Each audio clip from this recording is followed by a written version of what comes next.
Assalamualaikum warahmatullahi wabarakatuh. Perkenalkan, nama saya Triavina Vitalia Mustika Hasan. Saya dari Universitas Mercubuana. Di sini saya akan menjelaskan materi tentang laporan angkutan. Untuk materi yang pertama yaitu tentang apa yang saya ketahui tentang materialitas. Materialitas itu sendiri terdiri dari OP, PM, dan AM atau SUD. Yang pertama, saya akan menjelaskan tentang pengertian dari materialitas itu sendiri. Materialitas adalah merupakan sebuah informasi mengenai materi informasi tentang sejauh mana salah saji, baik itu salah saji material, amal materialitas, maupun salah saji tidak penting terhadap para pengguna yang wajar yang dalam pengambilan keputusan baik itu akan atau tidak akan diubah maupun dipengaruhi. Untuk yang pertama tentang overall materiality merupakan batas materialitas yang dapat mempengaruhi dalam pengambilan sebuah keputusan. Overall materiality ini terdapat dalam tingkat laporan keuangan. Pada tingkat laporan keuangan sudah ditentukan seberapa besar overall materiality dalam suatu perusahaan. Misalnya yang pertama 0,5% sampai 2% dari keseluruhan aset atau keseluruhan revenue. Untuk yang kedua 3% sampai 5% dari ekuitas atau aset bersih. Lalu yang ketiga 3% sampai 10% dari laba sebelum pajak. Untuk yang kedua yaitu performance materiality merupakan sebuah batasan materialitas untuk pelaksanaan audit. Pada performance materiality ini juga terdapat dalam tingkat laporan keuangan. Pada performance material ini berkisar 70% sampai 80% dari overall materiality. Untuk yang ketiga yaitu assertion materiality merupakan suatu batasan materialitas untuk tingkat asersi yaitu transaksi atau saldo tertentu. Pada assertion materiality ini terdapat sebuah tingkat asersi serofa. Pada assertion materiality ini berkisar 3% sampai 5% dari overall materiality. Namun pada materialitas ini bisa disesuaikan nilainya pada saat berlangsungnya sebuah audit maupun pada akhir pelaksanaan sebuah audit.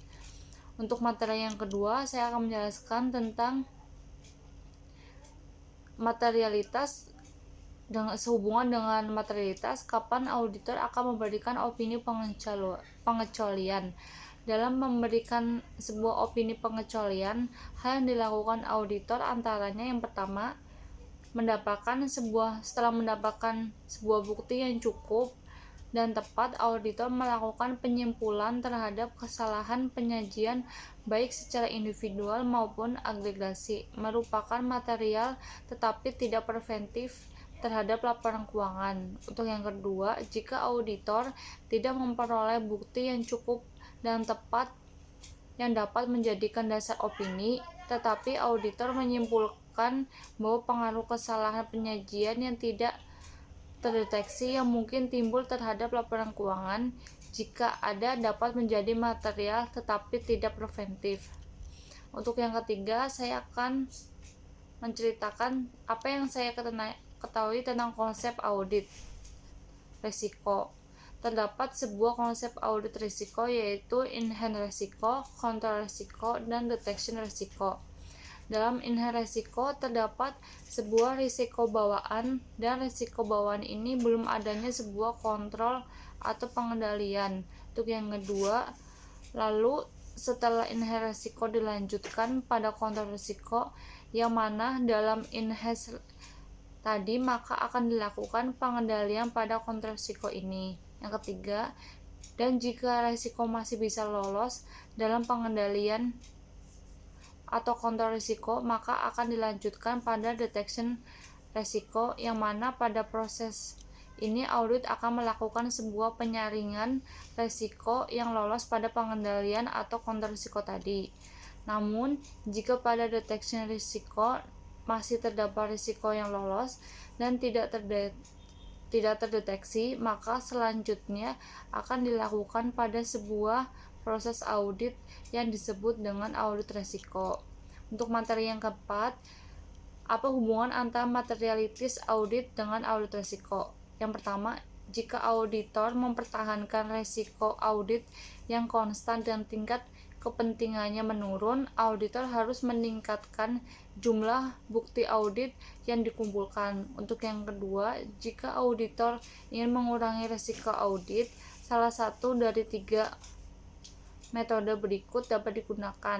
Yang pertama, meningkatkan tingkat material dengan tetap mempertahankan jumlah bukti yang dikumpulkan. Untuk yang kedua, saat mempertahankan tingkat kepentingan, tingkatkan jumlah bukti audit yang dikumpulkan. Untuk yang ketiga, bersama-sama meningkatkan jumlah dan pentingnya bukti audit yang dikumpulkan. Semakin besar kemauan auditor untuk mengungkapkan pandangan yang benar, semakin rendah pandangan yang diungkapkan, tinjau risiko yang dapat diterima. Demikian presentasi dari saya, kurang lebihnya saya mohon maaf. Wassalamualaikum warahmatullahi wabarakatuh.